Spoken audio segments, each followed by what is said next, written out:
Merci Olivier. Alain Juppé, le colonel Kadhafi, on dit souvent de lui qu'il est imprévisible. Qu'est-ce que vous attendez de lui dans les prochaines heures? Bon, c'est très simple, nous l'avons dit, qu'il applique à la lettre les résolutions du Conseil de sécurité. Il y en a deux qui se sont succédés. Malheureusement, si vous voulez mon sentiment personnel, il y a peu d'espoir. Regardez ce qui s'est passé hier. Annonce d'un cessez-le-feu par les autorités libyennes. Et en même temps, poursuite de l'offensive sur Benghazi. Donc je crois que le colonel Kadhafi a perdu toute sa crédibilité et en tout cas, la communauté internationale ne se laissera pas avoir par des positions qui seraient en réalité des leurs ou des pièges. Et est-ce que les fils sont coupés? Est-ce que vous êtes en contact aujourd'hui avec le colonel Kadhafi? Non. Du tout? Non.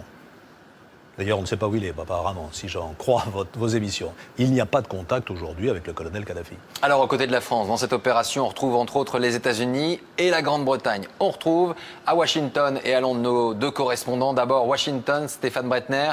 Hillary Clinton était à Paris, on l'a vu, et le président Barack Obama, lui, s'est exprimé depuis le Brésil sur cette intervention militaire. Effectivement, le président américain n'a pas voulu annuler sa tournée en Amérique du Sud, mais vous l'avez vu dans le ciel libyen, ce sont les avions français qui sont à la manœuvre. Alors oui, l'Amérique n'est pas leader, ne veut pas jouer le rôle de leader, mais c'est un choix qu'a fait Barack Obama, parce qu'il ne veut surtout pas engager une troisième guerre contre un pays arabe après l'Irak et l'Afghanistan. Ce serait dévastateur pour sa politique de rapprochement vis-à-vis du monde musulman, mais également vis-à-vis de son opinion publique qui ne veut plus entendre parler de guerre. Alors voilà pourquoi le président américain a mis du temps à se décider. Voilà pourquoi également il veut que les pays arabes jouent un rôle de premier plan dans cette coalition. Mais cela ne veut pas dire que les États-Unis vont rester les bras croisés. D'après les médias américains, la marine américaine est prête à lancer une attaque de missiles sur la Libye grâce aux navires qui sont positionnés tout autour du pays. Merci beaucoup Jacques. Alain Juppé, vous avez travaillé main dans la main avec David Cameron?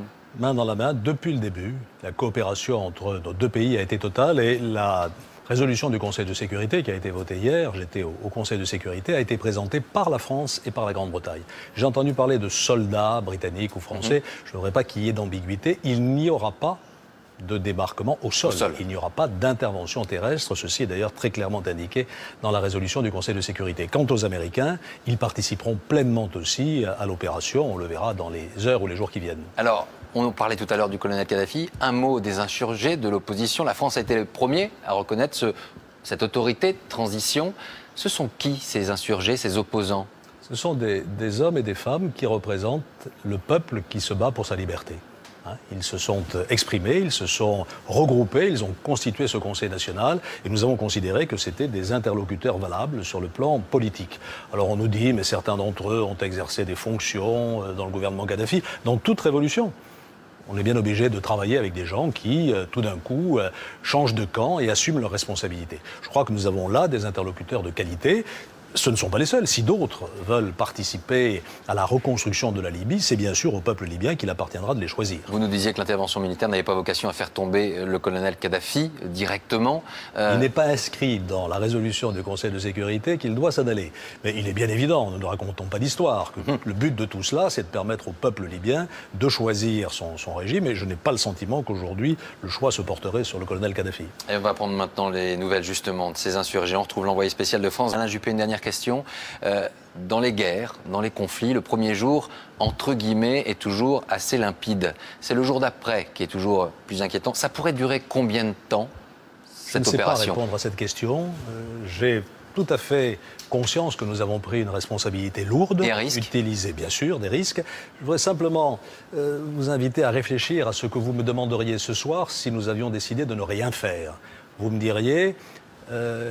votre sens de l'honneur, où en est-il quand vous laissez massacrer les populations de Benghazi? Nous avons décidé de ne pas laisser faire cela. Nous prenons évidemment des risques, ce sont des risques calculés et maîtrisés, mais je pense que c'était notre devoir et notre honneur que de le faire ensemble, avec l'ONU, avec les pays arabes, avec l'ensemble de nos partenaires. Voilà pour la situation ce soir sur le territoire libyen. Bilan ce soir sur cette troisième journée d'intervention franco-américano-britannique. Depuis 3 jours, 55 sorties de l'armée de l'air. Une vingtaine d'avions mobilisés, 400 heures de vol. C'est un succès jusqu'à présent? Jusqu'à présent, oui. D'abord, bonsoir. Oui, parce que la première intervention samedi a fait arrêter l'offensive contre Benghazi et je crois que ça a été vraiment un succès immédiat parce que nous avons su intervenir aussitôt les annonces politiques faites à partir du territoire métropolitain avec des missions très longues que vous avez décrites dans vos émissions précédentes. Et je crois que ça c'est un vrai succès parce qu'à partir du moment où on a été sur place, il n'y a plus d'attaque au sol, il n'y a plus d'avions libyens ni d'hélicoptères libyens en vol. On a utilisé le Rafale français. On a utilisé le Rafale et des Mirage 2000 et également des avions radars et des avions de ravitaillement. Mais effectivement, les avions de combat, ce sont des Rafales et des Mirage 2000. L'un des objectifs, c'est le bâtiment qui pourrait abriter le colonel Kadhafi. Mais on sait précisément où il se trouve, le dirigeant libyen? Non, la réponse c'est probablement non. Et je rappelle que l'objectif n'est pas de tirer sur le colonel Kadhafi. Vous êtes sûr? En particulier du côté des Américains, parce que c'est dans leurs règles. Pourquoi on a bombardé le bâtiment, le complexe où il doit résider? Non, on n'a pas bombardé, je crois pas. Enfin, c'est pas ce que vous avez montré. En tout cas, c'est pas le complexe où il habitait, c'est un bâtiment à côté. On a dit à 50 mètres. Hein, si je veux bien écouter ce que vous disiez. Donc officiellement, on ne le vise pas? Non. Non, et c'est interdit par toute règle, et en particulier de notre côté, et du côté américain, c'est vrai aussi. Qui commande? Puisqu'on a donc les Français, les Britanniques, les Américains, mais qui est le chef de cette coalition? C'est une coalition où il y a un accord qui était franco-britannique au début avec les Américains, ça fait 3, qui a été rejoint depuis, hein, vous l'avez annoncé tout à l'heure, par des Espagnols, Italiens également, Danois, Belges et quelques autres. Mais ce sont des pays et des aviations, et notre marine qui va y être, et la marine américaine qui était également, habituée à travailler ensemble depuis des années et des années. Donc à partir du moment où vous avez un poste de commandement qui coordonne avec des officiers de liaison... Qui est le commandant en chef? Pour le moment, c'est assez réparti. Donc il faudra... Ça, c'est pas incongru d'avoir finalement de mener une guerre sans chef? Il y en a plusieurs, mais nous avons été déjà au début. Mais c'est vrai que votre question va se poser dans les temps qui viennent, de savoir où on installera le centre de commandement qui va poursuivre ces actions dans les jours qui viennent, si elles se poursuivent, ce qui est une autre question. Se pose justement la question de l'OTAN. Si ces frappes aériennes se poursuivent, est-ce que l'OTAN doit prendre le relais de cette coalition? L'OTAN a les moyens techniques, parce que pour prendre le relais, il faut les moyens techniques, et les moyens techniques existent dans l'OTAN. Ils existent chez les Américains, évidemment, et ils existent en France, chez nous. Il n'y a pas beaucoup d'autres solutions. Mais pour que l'OTAN prenne le relais, il faut que les membres de l'OTAN, les pays membres de l'OTAN, soient d'accord pour le faire. Donc ça, c'est une des questions qui va se poser dans les temps qui viennent. C'est effectivement une solution. Mais d'abord, revenons sur le point qui était fait aujourd'hui aussi sur l'opération alliée en Libye, puisque nous accueillons le général de brigade Philippe Pontiès et le porte-parole adjoint du ministère de la Défense. Bonsoir, merci d'être en direct ce soir dans BFM Story. Alors, faisons le point, le bilan de ces 3 jours d'intervention de la coalition franco-américano-britannique. Et ce que nous constatons également, c'est que aujourd'hui le ciel libyen est complètement vide d'avions libyens et que la capacité à manœuvrer des troupes gouvernementales au sol est réduite. Donc ça veut dire que les conditions de la création de la zone d'exclusion aérienne sont maintenant réunies? Eh bien, oui, d'ailleurs, elles s'étaient réunies, j'allais dire, dès le premier jour. Aujourd'hui, effectivement, ces conditions sont réunies et c'est ce qui explique de façon quasi mécanique la levée de cette pression qui était exercée sur les populations civiles libyennes, dont la protection est le point focal de la résolution 1973 qui a été votée par le Conseil de sécurité des Nations Unies. Qui est la tête, qui commande cette coalition ? Alors, écoutez, aujourd'hui, nous sommes dans une opération qui a été décidée par l'Organisation des Nations Unies, qui est coordonnée par les États-Unis en étroite coopération avec les autorités britanniques et françaises. Et cette opération pourrait recevoir, le cas échéant, le soutien de l'OTAN. Le soutien de l'OTAN, à partir de quand ?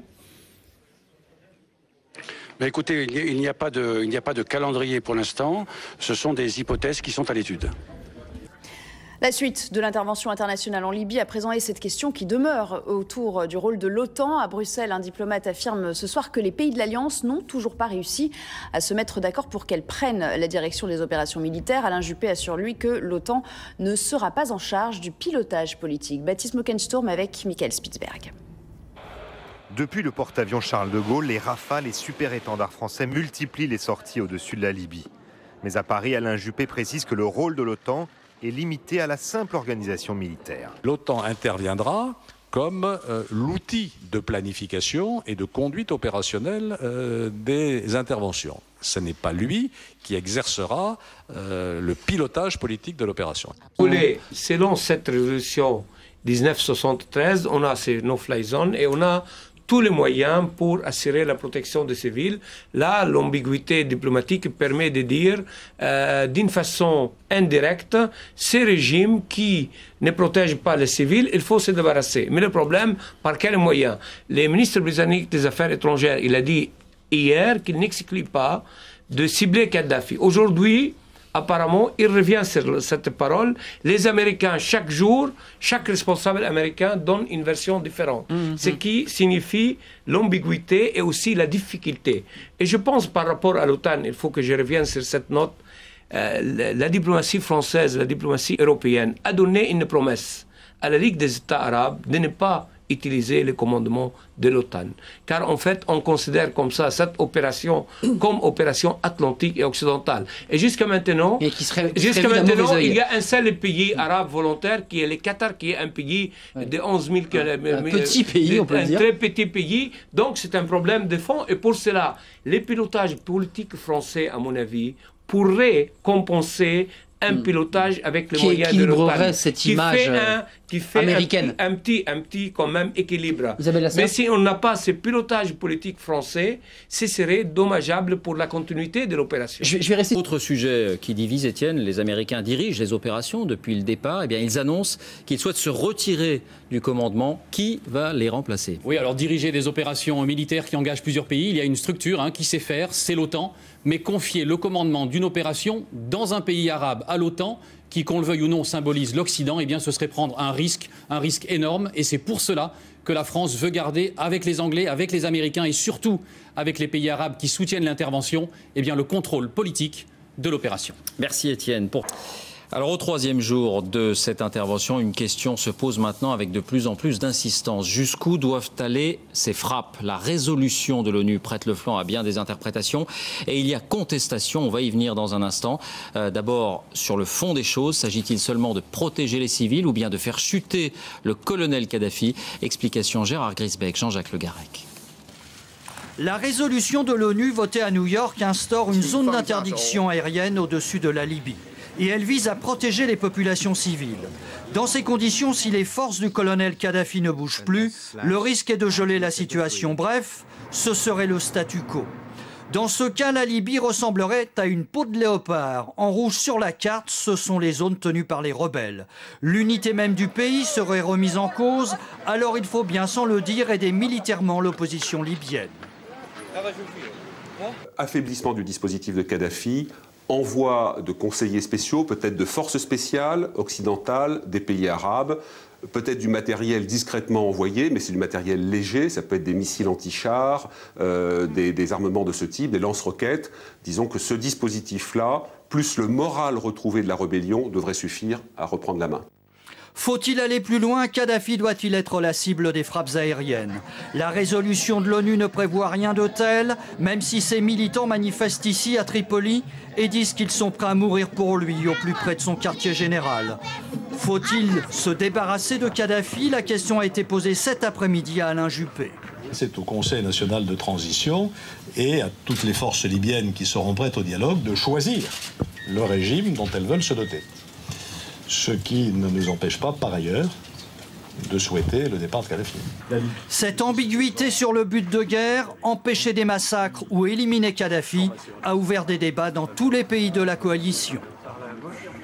Pour la première fois par ailleurs, le complexe présidentiel du colonel Kadhafi à Tripoli a été la cible d'un missile de la coalition la nuit dernière. Lionel Feuerstein. Pour la deuxième nuit de bombardement, c'est le cœur du pouvoir à Tripoli qui a été visé. Le quartier général de Kadhafi a été frappé par les missiles de la coalition durant la nuit. Sur place, soldats et supporters du dictateur, rassemblés devant les caméras des journalistes, crient à bas les États-Unis en exhibant des morceaux d'une bombe. Officiellement pour la coalition, la cible était le centre de commandement de Tripoli et pas le colonel Kadhafi.